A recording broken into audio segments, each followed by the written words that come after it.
Na mimi nataka niwashukuru watu wa hapa sehemu hii kwa kunipatia huyu muungwana anaitwa Profesa Kithure Kindiki. Huyu muungwana niwaambie, sasa niko na deputy. Huyu anaelewa barabara, anajua stima, anajua mpango ya serikali ya SHA, ni mtu mwadilifu. That is how we are going to change Kenya.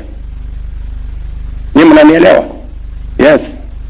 Ananisaidia kusukuma hii gurudumu. Mumemuona sehemu mbalimbali akisukuma gurudumu ya Kenya.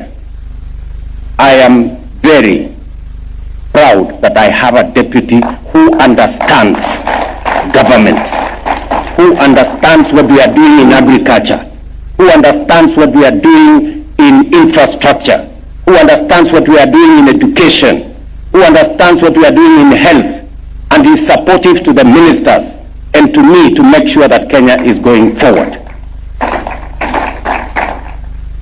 Sio mtu ya kisirani, sio mtu ya hasira, sio mtu ya chuki, sio mtu ya ukabila, ni mtu anaelewa. Deputy President si mtu ya Meru. Deputy President ni wa Republic of Kenya. That is the man I have. Tunaelewana jamani? So, tuendelee namna hiyo. Na hiyo ndio Kenya itasonga mbele kama risasi. Msikuwe na wasiwasi. Sijui kama tunaelewana jamani. Tuko pamoja? Yes.